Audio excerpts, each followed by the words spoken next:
Bonjour à toutes et bonjour à tous et bienvenue de nouveau sur le réseau Spinroom. Je vous retrouve aujourd'hui pour une vidéo, un avis d'expert, et comme d'habitude, je vous propose à la fin de cette vidéo de nous contacter afin de nous poser vos questions pour nos prochaines séances d'avis d'expert à contact@spinroom.fr. Aujourd'hui, nous avons choisi de nouveau d'interroger Emmanuel Gay afin d'en savoir plus sur la stratégie de sortie de crise, un sujet qui est particulièrement d'actualité. Emmanuel Gay, vous l'avez déjà découvert dans d'autres vidéos, est président d'Adelson. Il est ingénieur de l'école navale, il est diplômé de l'école de guerre, il a servi pendant de nombreuses années dans la marine nationale, ce qui fait de lui un spécialiste en communication de crise.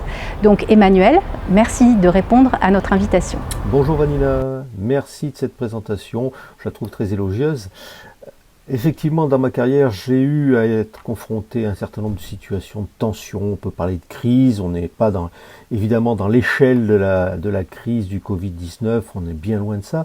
Mais il n'en reste pas moins que durant ces situations de crise que j'ai eu à gérer, eh bien, j'ai eu à réfléchir également à comment, à quel moment et comment s'y préparer à la sortie de crise. Et c'est le thème d'aujourd'hui, je voudrais en parler avec vous. Merci Emmanuel. Alors la première question qui vient à l'esprit, c'est à partir de quel moment dois-je commencer à travailler sur ma sortie de crise? Au risque de vous surprendre, je dirais que la sortie de crise se prépare dès l'entrée en crise. Bien sûr, dans l'immédiat, il faut gérer l'urgence, il faut éteindre l'incendie. Mais dès le début, il faut quand même conserver un petit peu d'énergie pour préparer la sortie de crise. Et bien évidemment, plus la crise va se dérouler et plus le temps, l'énergie que l'on va consacrer à la préparation de la sortie de crise va prendre de l'importance. Ne serait-ce que pour une chose, les hypothèses de sortie de crise vont conditionner la conduite de la crise. Et ça, il faut toujours l'avoir présent à l'esprit.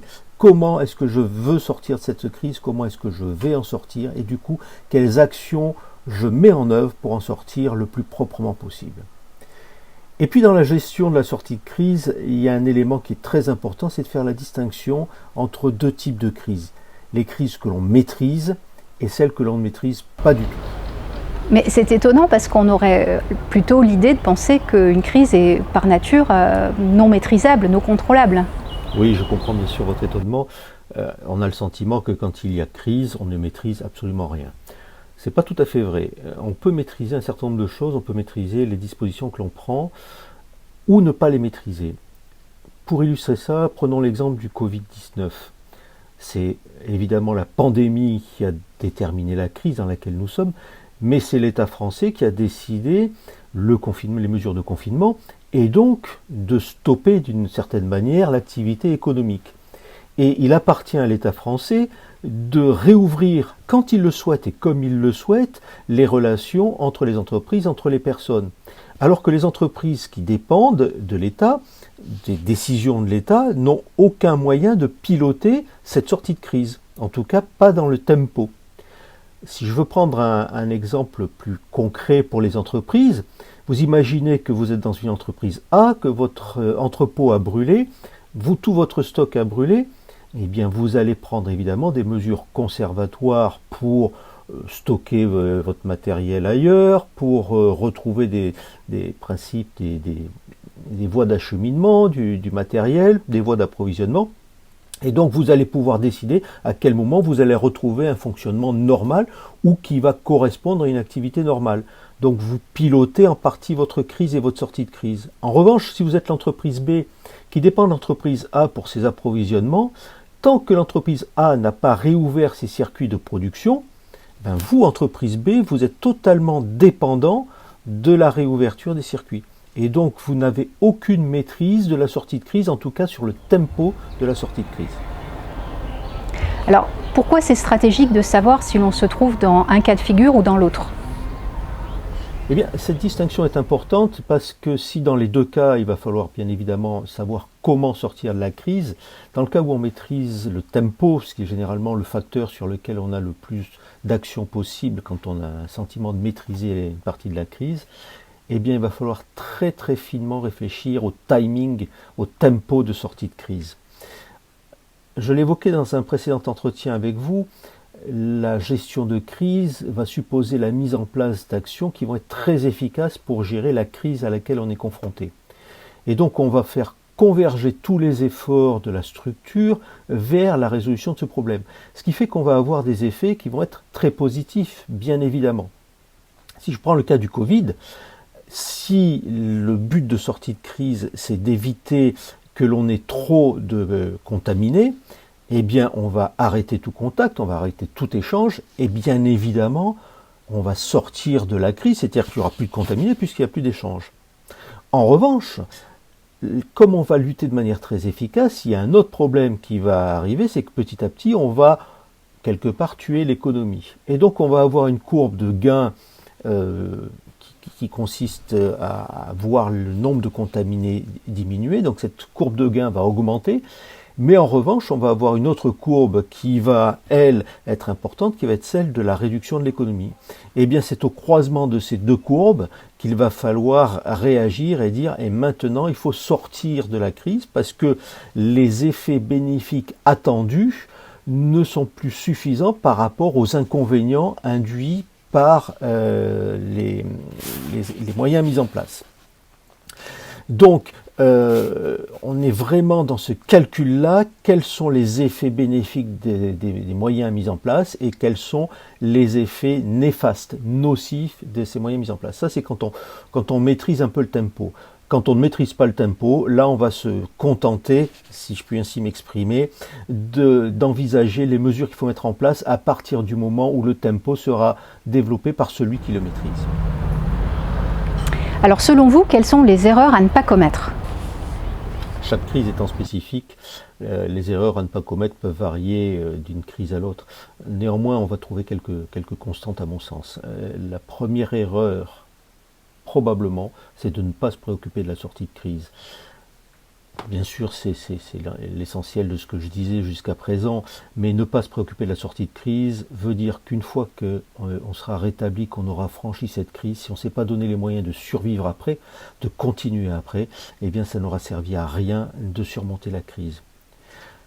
Le deuxième écueil auquel on est confronté, c'est quand on a la maîtrise de cette sortie de crise, de se fixer des objectifs flous, se dire, bon, je pense que je sortirai de la crise quand ? Et puis on ne sait pas trop. Alors les militaires là-dessus, ils ont un terme qui est assez intéressant, qui s'appelle l'état final recherché. Et quand on va définir un effet stratégique, on va toujours chercher un état final recherché. Et cet état final recherché va dire, je considère que la crise sera finie quand j'aurai atteint telle et telle situation. Et la situation, il faut vraiment la nommer, il faut la paramétrer, il faut la chiffrer, il faut pouvoir la mesurer. Et une fois qu'on a défini cet état final recherché, il faut, dans toute la mesure du possible, éviter d'en changer. Ça, c'était extrêmement important parce que sinon, on a des crises qui vont se prolonger avec des effets auxquels on ne va jamais mettre fin. Et ça, c'est très, très pesant pour la survie après la crise. Le troisième point, je pense que c'est d'éviter de sortir brutalement d'une situation de crise. Là-dessus, je crois qu'on a beaucoup à apprendre de la nature. Quand la nature est stressée, quand un être vivant est stressé, et quand il va retrouver les moyens de lutter contre ce stress, par exemple une plante qui va manquer d'eau, la première chose qu'elle va faire, c'est qu'elle va alimenter en premier lieu les centres essentiels, les centres vitaux, et puis petit à petit rayonner de manière concentrique vers des choses qui sont plus secondaires. C'est la même chose pour la lutte contre le froid, pour les mammifères. Dans tous ces domaines-là, réalimenter progressivement d'abord les centres vitaux et puis par effet concentrique les centres qui sont plus auxiliaires. Ça veut dire ne pas se fixer des objectifs trop importants dès le départ, ne pas se fixer un retour à la normale trop brutal, trop rapide. Les chiffres vont être affectés par la crise, et bien ces chiffres, il faut savoir prendre le temps d'y revenir tranquillement et par palier. La quatrième erreur, et c'est peut-être la plus importante, c'est de se dire je vais réfléchir tout seul et je vais trouver tout seul la solution. Généralement, les solutions de sortie de crise, on les élabore en groupe, en équipe, au sein de la structure qui est confrontée à la crise. À l'inverse, quelles sont les bonnes pratiques ? J'ai presque envie de vous dire que les bonnes choses à faire sont le négatif exact des erreurs à éviter que je viens de citer. Si je veux essayer de résumer ça de manière un peu plus pragmatique, La première chose à faire, c'est vraiment de se consacrer des moyens, des ressources pour réfléchir à la sortie de crise. Ressources, ça veut dire soit dans une grande structure d'avoir une personne ou des personnes qui ne vont réfléchir qu'à ça, soit pour des petites structures, ça peut être le chef d'entreprise d'une TPE, se dire je vais consacrer 10 minutes, un quart d'heure de mon temps tous les jours à réfléchir à la sortie de crise. Ça aussi c'est de la ressource temps, mais c'est de la ressource. La deuxième bonne pratique, c'est évidemment de bien déterminer son état final recherché, ce d'autant plus qu'on a la maîtrise du déclenchement de la sortie de crise, bien sûr. La troisième bonne pratique, c'est d'arriver finement à déterminer les courbes de gain et de nocivité des situations de crise, surtout si on a la maîtrise du tempo, parce que, comme je le disais tout à l'heure, le croisement de ces deux courbes va déterminer à quel moment je déclenche la sortie de crise. Et pour ça, il faut savoir analyser finement. Si je reprends le Covid-19, dans une société, vous n'avez pas le choix du tempo de sortie. En tout cas, ce n'est pas vous qui allez décider de la fin du confinement. Moyennant quoi, c'est vous qui allez dire à partir de quel moment vous allez passer dans une situation plus normale et qui n'est pas fonction de la fin du confinement, mais les fonctions du rétablissement, par exemple des transports, par exemple des flux de matière, par exemple de la disponibilité des clients. Et ça, c'est bien vous qui allez le déterminer. Donc ces courbes-là, l'étude de ces courbes, l'étude de ce tempo, c'est à vous de le déterminer, même si vous ne maîtrisez pas complètement la crise. Et puis, le dernier conseil, mais il est l'opposé de l'erreur à ne pas commettre, le conseil c'est de réfléchir en groupe. Écoutez les autres, travaillez avec les autres, faites monter toutes les bonnes idées concernant la sortie de crise, exploitez-les, ça ne veut pas dire qu'elles sont toutes bonnes, mais il faut toutes les exploiter, il faut toutes les écouter, d'une part parce que vous allez souder une équipe derrière vous, parce qu'on aura lutté ensemble, et quand on a lutté ensemble, et bien après le travail se passe mieux. On se connaît mieux, on s'apprécie davantage. Et puis surtout, vous pouvez avoir de très très bonnes réactions de la part de vos collaborateurs, même de certains dont vous n'attendiez rien a priori et qui se révèlent là avoir l'idée géniale qui va vous aider. Qui dit sortie de crise dit aussi à un moment donné bilan. Comment faire ce bilan et qu'est-ce qui est pour vous essentiel pour pouvoir travailler sur l'après ? Oui, comme vous le dites très justement, Vanina, une crise a une fin. On en sortira, et je souhaite que celle-là se termine le plus rapidement possible, bien évidemment, et merci d'avoir ce rayon de soleil qui éclaire un peu notre avenir. Néanmoins, une fois qu'on est sorti de la crise, on a fait un certain nombre de choses, on a pris un certain nombre de décisions, et je pense qu'on peut les ranger dans 3 catégories. La première catégorie, c'est les choses qui sont de toute façon bonnes, qui fortifient l'entreprise, qui lui permettent de franchir de nouvelles difficultés, en quelque sorte une vaccination. Donc ces bonnes pratiques, on les met en place tout de suite, elles vont être, je dirais définitives, en tout cas il faut les intégrer dans la vie normale de l'entreprise. Deuxième catégorie, il y a un certain nombre de choses qui peuvent être utiles. Donc on va les ranger dans une boîte à outils en se disant tiens, quand je suis confronté à une difficulté, je sais que par exemple je vais mettre quelque part un certain nombre d'ordinateurs portables que je vais distribuer aux gens s'il faut développer du télétravail. Ça peut être typiquement une boîte à outils. Donc ça, on va le mettre quelque part et puis on va y penser. Et puis troisième catégorie, et c'est presque la plus importante, qu'est-ce qu'il ne faut surtout pas faire ? Où est-ce que je me suis brûlé les doigts durant cette crise et qui m'a coûté cher en conséquence, etc. Et tous ces enseignements, il faut les écrire. Il faut les écrire parce qu'il faut en garder la mémoire. Alors les anglo-saxons utilisent des termes de lessons identified et lessons learned. Les lessons identified, j'ai vu qu'il y avait quelque chose à ressortir. Lessons learned, c'est généralement, je l'ai vu, je l'ai appliqué, je l'ai mis en œuvre, c'est maintenant quelque chose qui est intégré dans mon fonctionnement. Cette distinction, on voit qu'il y a un cap à passer entre les deux. Alors d'une part, il faut donc écrire ces règles-là, et d'autre part, les intégrer vraiment dans ce mode de fonctionnement. Et puis il y a un dernier point sur lequel je voudrais insister, parce qu'on n'y pense pas forcément très souvent.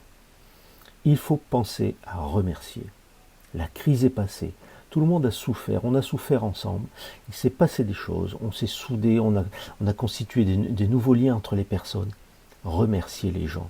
Alors remercier, évidemment, quand on peut le remercier financièrement, c'est toujours apprécié, mais en sortie de crise, l'entreprise n'a pas toujours les moyens. Ça ne veut pas dire qu'il ne faut pas remercier. Remercier, ça peut être simplement dire merci aux gens, physiquement. Allez les voir, leur dire merci, vous avez fait du bon boulot, grâce à vous on s'en est sorti. Merci. Ça peut être un communiqué de la part du chef d'entreprise, ça peut être organiser une manifestation, un pot pour fêter le succès. Ça y est, on est sorti, on est victorieux. Mais pensez toujours à remercier. C'est extrêmement important et ça va vous donner des anticorps pour reprendre la vaccination. Des anticorps parce que une équipe soudée qui sait que le patron est derrière elle, qui sait que le patron l'a remercié, qui sait que le patron est conscient de ses efforts, eh bien derrière, elle va faire un travail 2 fois plus important et elle sera beaucoup plus forte pour affronter la prochaine crise. Je vous remercie beaucoup et puis à très bientôt pour un prochain entretien. Au revoir Nina. Merci beaucoup Emmanuel pour toutes ces explications. J'espère qu'on se retrouve bientôt dans une nouvelle vidéo. Je vous rappelle que vous pouvez nous contacter directement sur notre page Facebook, sur notre page LinkedIn, mais aussi à contact@spinroom.fr si vous voulez nous poser vos questions pour une prochaine vidéo. À très vite.